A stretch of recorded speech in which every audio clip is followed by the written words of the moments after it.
Maar eerst straapje we af met de gemeenteraadsverkiezingen die het Aron en Waarsje West houden in de gemeente Noord-Est-Friesland. Daar waard CDA de grootste partij en behellen zij zitten in de RIA. Daarmee ik de partij met de meeste zitten, want FNP kiest van 8 waarom naar 5 zitten. We praten erover met studiogast Geertje Skoorstra. Welkom hier in de studio. Dankjewel. Allereerst Lokwenske. Dank. De grootste partij dus bij de uitslagen. Wat ging er trodij heen? Of ja, wat leefde er bij de fractie toen je hem dit nijs te jaren kreeg? Nou, een ontzettend geluksgevoel natuurlijk. En het was wel heel spannend, want we hier deze keer een Ipsos, hoe noemt dat? Een eindpoll, een exit poll, ja.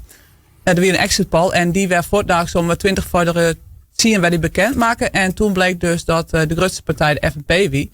Ja, en dan denk je toch wel bij jezelf, oké, nou, het is mooi, wij winnen wel een zit vooruitgang van 4 en 5. En dat wie natuurlijk winst. Maar goed, het is wel een oorresultaat. En toen kwam uiteindelijk de einduitslag. En toen bleek dus dat wij zij zitten heen. En daarmee de grootste partij win. Ja, dan gaat het even van een, nou ja, in één keer van, het is wel een achtbaan als het even niet is. Dat is wel heel bijzonder, ja.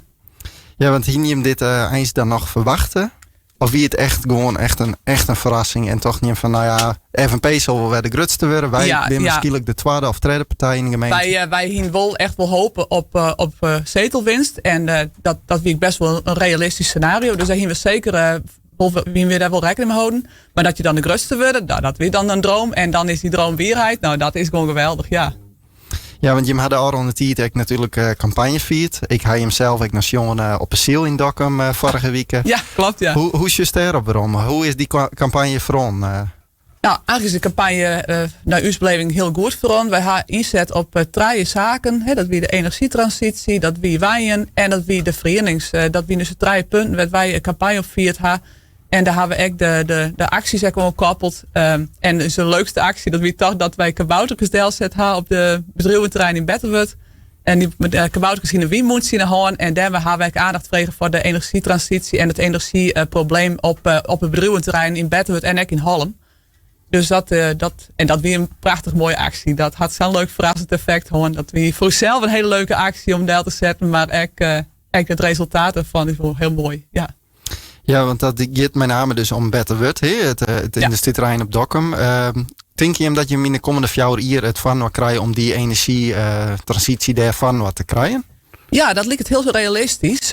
Want de provincie had nou echt zijn in hun provinciale omjouwingsvisie dat zij wel echt rond te jaan willen aan wienenergie. Want wij ben echt van mening dat er wienenergie nodig is om die energietransitie te maken.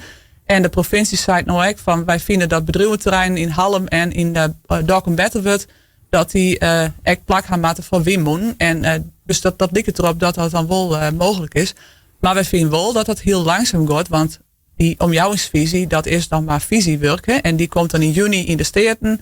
En voordat je dat dan in regels omzet, ben je oorlog verder. Dus wij willen wel echt oortruinen bij de provinciale steden en dat echt sneller maakt. En nou ja, jij bent dus de grootste. Ben je hem nou ook al dwaande om een coalitie te vormen als het CDA in Noord-Eerst? Ja, wij zijn dwaande inderdaad met dat heet dan de formatieproces. Wij hebben komende maand in juni is er een duidingsdebat in Dokkum in de Riet. En daarin zullen wij echt bepraten van hoe de verkenning eruit gaat zien. Wat voor soort, dan zal ik iedereen zijn visie aan of zijn duiding aan over de verkiezingsuitslag. En dan jouw wij gewoon van wat voor opdracht wij zorgen voor de verkenner. Want wij gaan dan de verkenningsfase in. Die zullen ongeveer 2 weken in beslag nemen. En als de verkenner dan zijn verslag deelt, dan kunnen we bij de formatie beginnen. Dus als je het proces eruit. En dat proces zullen wij dan afpraten en verstellen naar komende maand. En die verkenner is al versteld, Troy? Nee, de verkenner is nog net versteld. Wij gaan een zorgvuldig proces doen. Dat maar alle partijen willen dat ik doen. Dat we eerst het proces verstellen met elkaar en de opdracht voor de verkenner maken willen. En dan is maandag over een week, dan halen we op 30 maart. Dan komt de verkenner bekend. En dan krijgt Rex een opdracht en dan kunnen we aan het werk. Ik vind het heel belangrijk om zorgvuldig met elkaar te praten van wat voor opdracht jou wij de verkenner maken. En dus op die manier. Goed, duidelijk verhaal. Dank u wel voor het komje naar de studio, Geertje Skoorstra. Een heel soort succes de komende 4 jaar hier. Dank je wel. En we houden vast contact. Dat doen we zeker.